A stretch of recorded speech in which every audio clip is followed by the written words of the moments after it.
Mana Allah seperti itu, Pak. Zaman Israiliyat dulu. Makanya di banyak keterangan itu Nabi Musa itu ngiri kan sama umat Rasul. Kenapa? Enak banget jadi umat Muhammad gitu. Dosa banyak segimana banyaknya itu Allah tutup. Enaknya lagi banyak dosanya. Dosanya tuh dihapus dengan cara apa? Cuma istighfar doang. Jadi Allah itu zat yang menghapus satu kesalahan, 1000 kesalahan dengan satu kebaikan.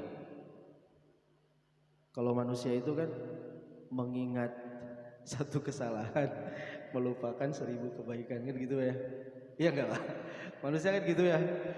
Wah kita baik sama orang, begitu melakukan satu kesalahan itu yang diingat. Yang baik-baiknya kagak gitu ya kan. Ya Pak Budi. Sampai disebut-sebut padahal salahnya kecil dan sekali gitu. Itu manusia. Tapi kalau Allah itu 1000 kesalahan dengan satu kebaikan, istighfar. Nah, Nabi Musa itu ngiri sama umat Rasul gitu. Enak banget ya jadi umat Muhammad itu. Punya dosa Allah tutupin. Dosanya banyak cuma pakai istighfar doang gitu. Dan beberapa keistimewaan yang lain. Tapi umat Nabi Musa dulu, zaman Nabi Musa, zaman Israiliyat, punya dosa ditulis di depan pintunya sehingga orang tahu semuanya kalau punya dosa dengan sesama manusia itu gelut gitu. Sampai satu terbunuh. Ngeri banget Pak. Ngeri waktu itu. Kenapa? Karena Allah juga marah dengan Israel ini. Apa ya kalau zaman sekarang bahasanya Pak? Bandel tuh bandel apa? Kepala batu gitu. Kepala batu Israel. Sampai sekarang, sampai kiamat. Gak akan bisa Israel itu diomongin, kagak bakalan. Makanya sekarang Israel kayak gitu ke Palestina diomongin sama PBB lah, apa demo lah, nggak bakal. Karena memang sudah karakternya begitu dari dulu. Lah orang dikasih hukuman kalau berbuat dosa ditulis di pintu aja udah nggak takut. Makanya ayat ini Allah bilang, ini udah kejadian nih zaman dulu gitu. Orang-orang yang berdosa kayak gitu dihukum dengan berat. Ini kejadian lagi di umat Rasul gitu. Umpama saja orang kafir itu tahu bahwa zaman dulu itu begitu dosanya, wes mau tak butakan aja matanya biar nggak lihat. Tapi ini sebagai ungkapan tanda petik kemarahan Allah. Tapi faktanya enggak. Allah dengan sifat Rahman Rahimnya, mau banyakkah, mau sedikitkah dosanya, ya enggak dibutakan. Ini yang dibutakan mata zohir ya Pak ya. Mata zohirnya dibutakan oleh Allah, sehingga tidak bisa lihat. Nah kita ini mata zohirnya ngelihat tapi mata batinnya ketutup gitu ya. Gitu. Mata zahirnya ngelihat tapi mata batinnya ketutup. Kalau Nabi beda kan Pak ya. Kalau Nabi itu pas beliau lagi sadar gitu nggak tidur ya bisa ngelihat jelas zahirah wa batinah dan ya batinnya gitu. Jadi Nabi itu wah sudah. Niat seseorang juga bisa tahu. Sesuatu yang di belakang Nabi juga bisa tahu. Kalau para ulama, ada yang misalnya ulama yang tidak terlalu jelas melihatnya tapi dia punya basyirah gitu, punya diberikan keistimewaan oleh Allah untuk tahu sesuatu. Itu karena ma'rifatnya kepada Allah. Nah, kita nih yang susah matanya ngelihat tapi mata hatinya kadang tertutup. Nah, itu tentang ayat kalau saja Allah mau dibutakan aja. Adalah yang kedua, walau nasya'u, kalau saja kami mau, la masyahnahum masakha la ja'alnahum fi makanihim qiradatan wa khanazir. Kalau saja kami mau, la masyahnahum, kami ubah tuh mereka, ubah bentuk jadi apa? Jadi qiradatan. jadi monyet, jadi kera. Kalau aja kami mau, orang-orang tuh tak ubah jadi monyet aja gitu. Wa khanazir, khanazir itu al-kalbul wal khinzir, babi. Jadi kalau saja kami mau, kami ubah mereka anjing, jadi kera, jadi monyet, jadi babi. Ala makanatihim, di tempatnya, di tempatnya mereka. Famastata'u, maka tidaklah mereka istata'u mampu, mudiyan madha yamdha, mudiyan berjalan, melangkah, wala yarji'un, dan enggak bisa kembali. Enggak bisa kembali lagi ke wujud semula. Kalau tadi hukumannya dibutakan matanya, ini saking marahnya Allah. Tak ubah aja memang bentuknya, jadi monyet. Jadi monyet, jadi babi. Nah, ini disebutkan Pak ya, jadi monyet, jadi babi. Tapi sekarang ada orang yang, ini cerita saya juga nggak tahu. Ada orang yang wujudnya manusia, tapi dilihat sama ahlul basiroh itu wajahnya kayak monyet, kayak babi. Sugihan. Sugihan. Jadi kalau orang-orang ahlul basiroh itu Pak yang diberikan keistimewaan untuk kasyaf ya, kasyaf itu ngelihat sesuatu yang gaib.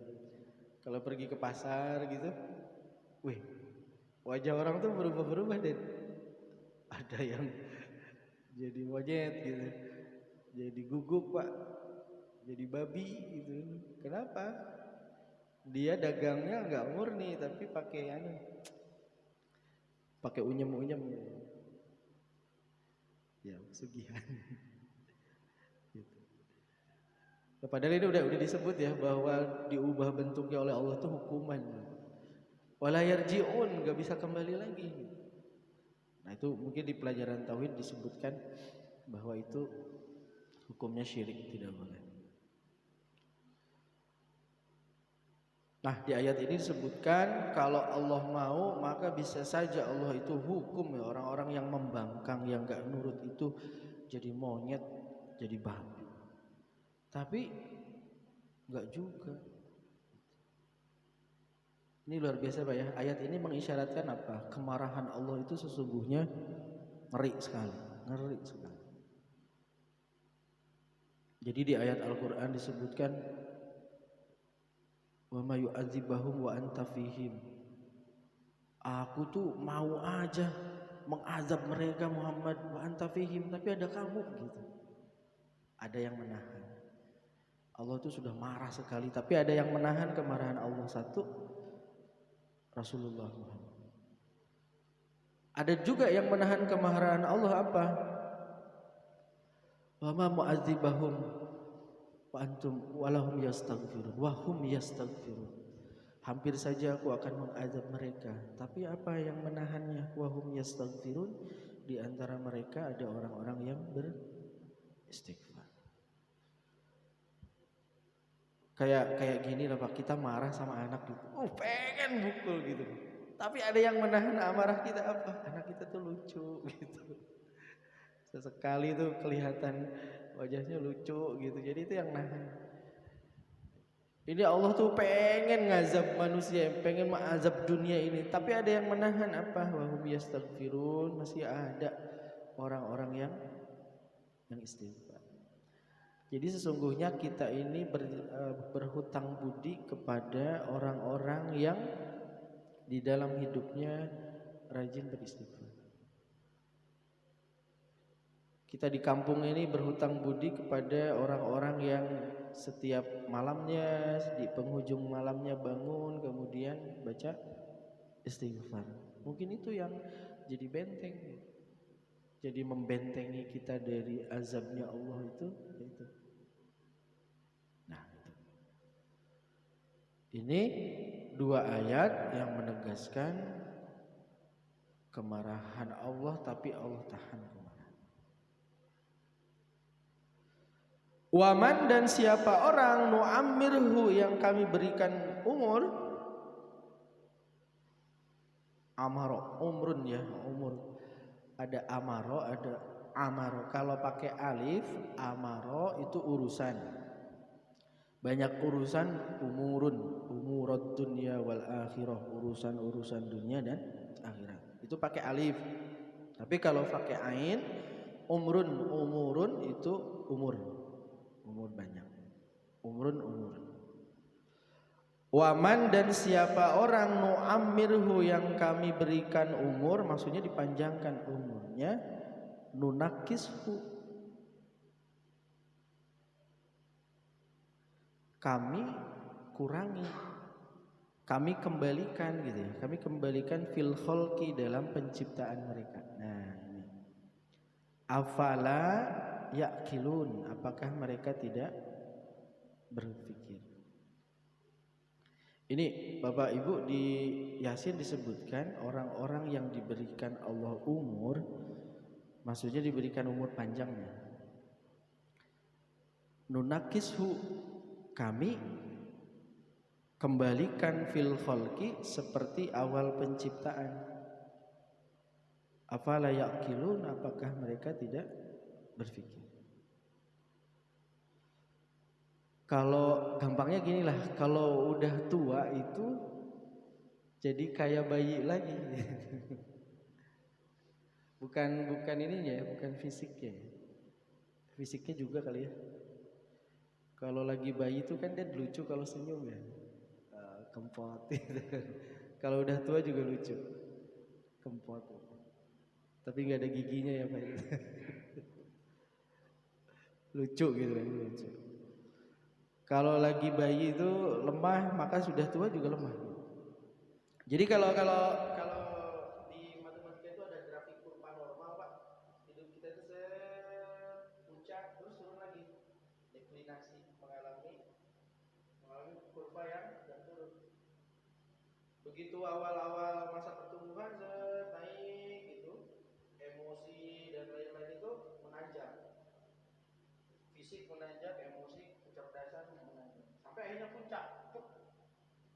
Usia puncak pertumbuhan itu sekitar ya usia 30-40 di atas Pak, puncaknya.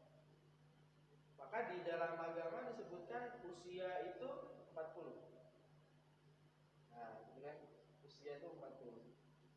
Ada di Al-Qur'an, idza balagu arba'una, maka kalau sudah mereka sampai umur 40 tahun itu doanya Rabbana auzi'na an nashkura ni'matakal lati an'amta 'alaina gitu kan. Patokan agama itu usianya 40. 40 itu puncak. 40 puncak, habis 40 turun lagi, Pak. Turun lagi. Makanya kalau orang barat itu ada tulisan life begin at 40. Kehidupan itu dimulai usia 40. Nah, 40 itu ukuran kematangan kejiwaan seorang. Nah, maka Nabi diangkat jadi Rasul usia 40.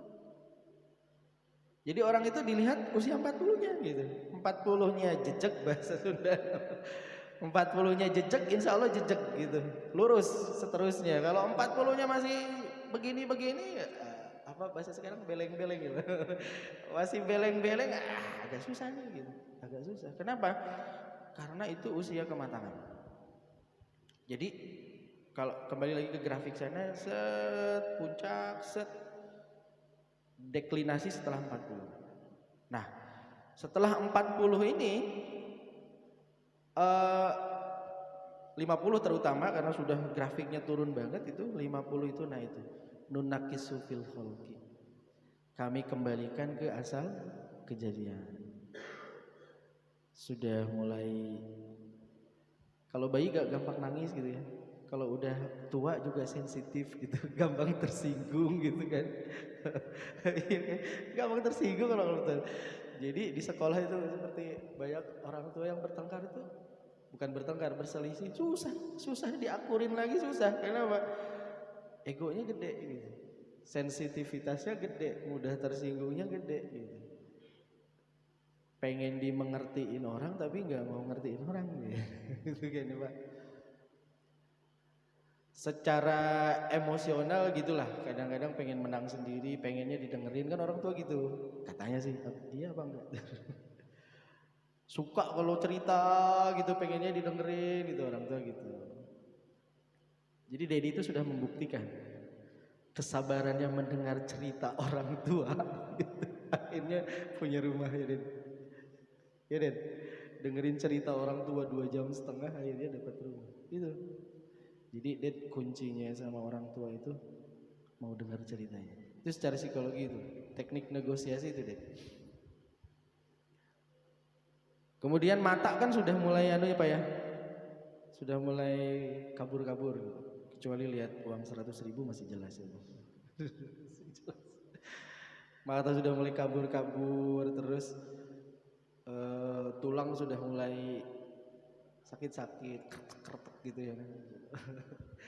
Nenek Zakonnya sekarang pakai Entrasol. Ya Nek, udah mulai rapuh-rapuh lagi gitu.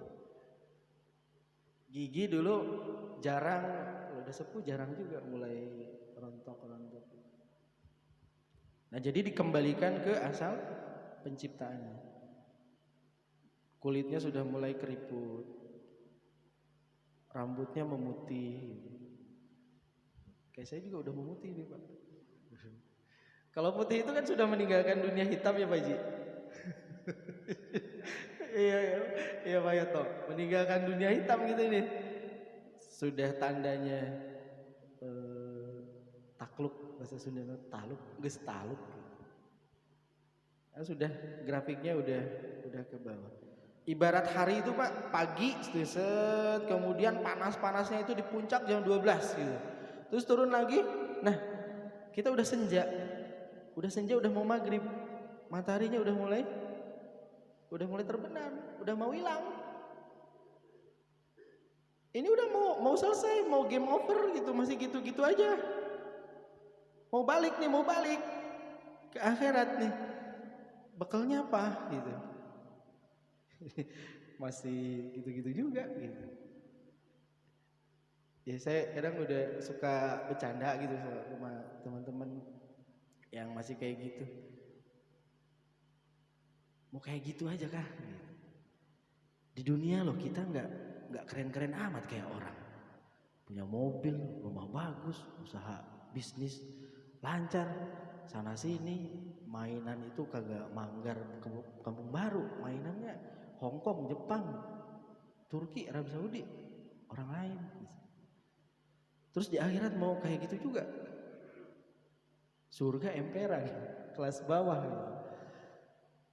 Gak ada yang bisa dibawa. Ya udahlah, dunia gak dapat, akhirat yang dapat. Di dunia kayak gini, di akhirat janganlah. Kita masih punya satu harapan, orang beriman itu doanya kan Rabbana atina fid dunya hasanah wa fil akhirati hasanah. Dunia hidup kita belangsak kayak gitu. Di akhirat janganlah. Di akhirat kita mesti jadi wah paling atas lah. Gitu. Jadi kembali lagi Bapak Ibu, grafiknya naik. Puncaknya usia 40. Maka di usia 40 itu usia puncak kematangan. Jadi orang akan dilihat di usia 40. Tidak berarti orang itu tidak bisa berubah ya. Bisa, sangat bisa. Umar bin Khattab itu bengis-bengisnya zaman Rasul dulu itu kan jadi memeluk Islamnya setelah usia 40. Setelah usia 40. Terus banyak lagi lah. Artinya itu dengan izin Allah. Tapi kemungkinan itu kan hanya in case saja, beberapa saja, dan itu dengan izin Allah saja. Nah, yang masih belum usia 40 tahun, jadi berapa deh? 26. Banyak banget korupsinya. 26 jadi ya. Jadi belum 40 berarti. Masih banyak tahapan. Oh, Payat tuh berapa? 23. Oh. Kita udah lewat di fase-fase 40, maka tugas kita apa? Tugas kita menjaga hidayah. Bidayah, nihayah, hidayah, bidayatul hidayah. Jadi kita tuh menjaga hidayahnya pakai jalan. Jalannya hidayah kita apa? Dengan ilmu. Kita menjaganya dengan ilmu. Yang sudah dapat hidayah dari Allah dijaga. Jadi dikurangi umurnya, tambah kemampuannya dikurangi. Umurnya tambah berarti kita meninggalkan dunia itu jauh, makin dekat ke akhirat. Kita meninggalkan dunia membalik, kalau membelakangi kita makin jauh dengan dunia. Yang kita hadapi lebih dekat ke akhirat. Ya kita nggak tahu umur ya. Bisa saja nanti sore, bisa saja besok, bulan depan. Kita masih sehat. Tiba-tiba selesai. Ada yang sakit lama, nggak mati juga, ada gitu. Itu misterinya begitu.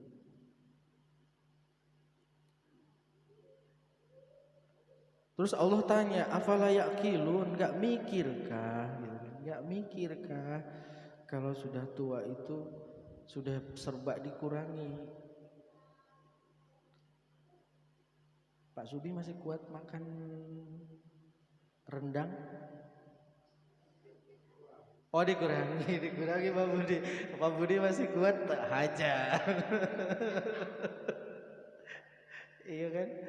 Pak Po masih kuat rendang? Masih ya? Atau di presto dulu? Masih ya? Masih. Pak Kamto masih kuat rendang? Sangat kuat. Wah. Ada orang yang udah dikurangi, rendang nggak bisa. Kenapa? Giginya cenut-cenut. Atau begitu makan daging langsung naik kolesterol. Udah dikurangin. Jadi ada di sebuah kitab disebutkan, ini sedikit bertentangan dengan ilmu medis. Kalau ilmu medis itu disebutkan meskipun usia tua jangan mengurangi porsi makan, gitu ya. Ini medis nih ya. Di WA juga pernah saya baca. Di riset disebutkan, meskipun tua itu jangan mengurangi makan. Kenapa? Tubuh tuh masih perlu energi. Jadi makanlah apa yang kita suka, asal proporsional. Seperti Pak Haji tadi dikurangi, betul Pak Haji. Tapi jangan menghilangkan makan daging. Kenapa? Karena tubuh itu perlu panas. Tubuh kita tuh perlu panas. Panas itu kita dapatkan dari daging. Maka kata ulama, makruh seseorang yang dalam 30 harinya, karena hitungannya bulan Komariah, makruh seseorang dalam sebulan tanpa makan daging. Makruh hukumnya. Tapi kalau keseringan juga nggak bagus, jadi proporsional. Nah, tapi kalau dalam agama, apalagi kalau udah baca kitab tasawuf gitu, Nasha'ihud Diniyah, kemudian apa, Risalatul Mu'awanah, Bidayatul Hidayah dan lain-lain, kalau sudah grafiknya lewat 40, dikurangi makan. Kenapa? Supaya satu, tadi malam dijelaskan Ustaz Khalil, menjaga dari perkara-perkara syubhat apalagi haram masuk ke dalam perut. Itu yang menghalangi, membuat tertolaknya doa dan terhalangnya ibadah. Yang kedua, menjaga badan supaya sehat. Itu dengan puasa tadi. Kan orang sakit karena dua hal ya, karena pikiran, karena makanan. Itu yang perlu dijaga. Jaga pikiran, jaga makanan. Makanan hantam terus, pikiran stres, jebret sakit. Yang ketiga, supaya apa? Supaya dibersihkan. Jadi bagus jenazah itu kalau ketika dimandikan dia sedikit kotorannya. Gitu. Umpama kita ini calon mayat nih kan. Begitu nanti meninggal, ciri-ciri gitu ya, bukan, tapi tidak mutlak. Ciri-ciri jenazah bagus itu nggak susah ngerawat jenazahnya. Begitu dimandikan, gampang banget gitu. Gak banyak kotoran. Kenapa? Perutnya udah bersih. Bersih kenapa? Sering puasa. Gitu. Ya Kak Pak. Kalau kita mandikan jenazah kan gitu orang tua ya. Wah, banyak masih ada lagi gitu. Udah bersih, dikodok lagi, masih ada. Tuh, jadi perutnya akan bersih dari makanan tuh. Nah, sehingga disarankan itu dalam kitab ya, tasawuf, sedikit makan banyak puasa. Tapi kalau menurut medis makan aja gitu, jangan dikurangi, apalagi yang enak-enak gitu. Ya Pak Haji, yang enak-enak makan. Pak Haji pengen rendang beli nasi padang sikat Pak Eko ya kan, nasi sate kambing muda, wah Pak Budi kambing muda sikat di Baruna situ kan, di apa di iya. Pokoknya pengen sayur lodeh sikat, sambel apa sikat. Itu boleh. Kenapa coba Pak? Kalau sudah sepuh dikurangi makan karena sistem metabolisme tubuh kita sudah mengalami penurunan yang luar biasa. Mobil kita kalau sudah 15 tahun, rewel. Dan mobil lah motor. Jadi motor kita udah lama kan, sering ke bengkel kan? Iya. Batuk tuh motor. Iya sebentar servis, sebentar servis. Iya Pak Rusman ya. Sound system juga sama. Tubuh kita juga Pak. Udah 40 ke atas, udah 50. Onderdilnya udah lifetime-nya itu masa umurnya udah. Ginjal kita ini udah nggak kuat memproses makanan yang berat-berat. Jadi memang disarankan betul, medis menyarankan jangan mengurangi makan, makanlah sesuai selera, proporsional betul. Dan tasawuf mengajarkan kurangi makan supaya badan kita ringan juga betul. Supaya apa? Sehat. Jadi investasi yang paling besar itu sehat. Jadi masih muda kita ini investasi nomor 1 itu sehat.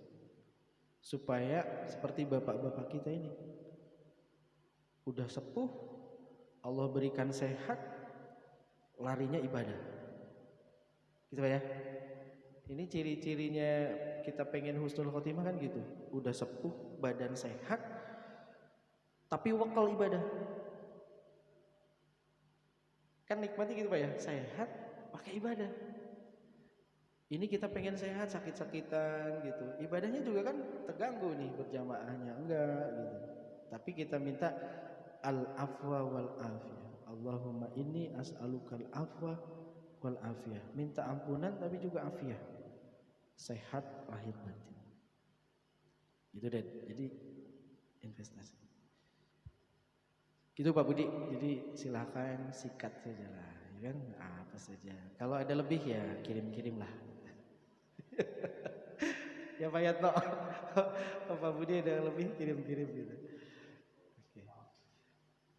Itu Bapak Ibu 3 ayat Al-Quran tentang bagaimana Allah ingin menghukum orang-orang yang ingkar. Kemudian Allah mengingatkan kita kalau sudah umur sudah 50 lebih menjadi orang-orang yang kembali kepada Allah dengan ibadah, dengan menyedikitkan kenikmatan dunia. Tapi ini berat ya, yang ngomong saja saya belum bisa karena masih usia 40. Usia 40 masih di atas. Saya 40 Pak Haji, masih di puncak-puncaknya ini.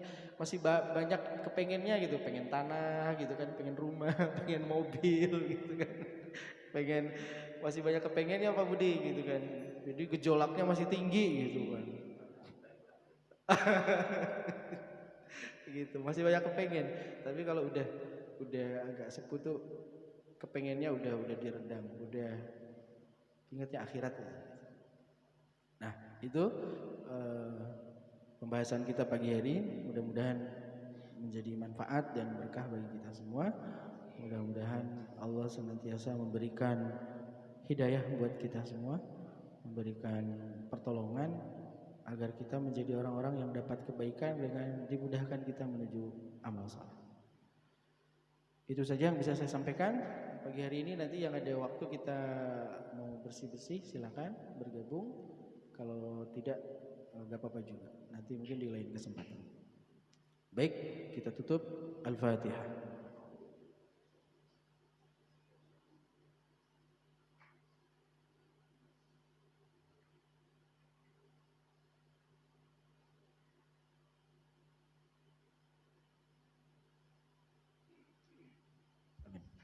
Hadanallahu wa iyyakum ajmain. Wassalamualaikum warahmatullahi wabarakatuh.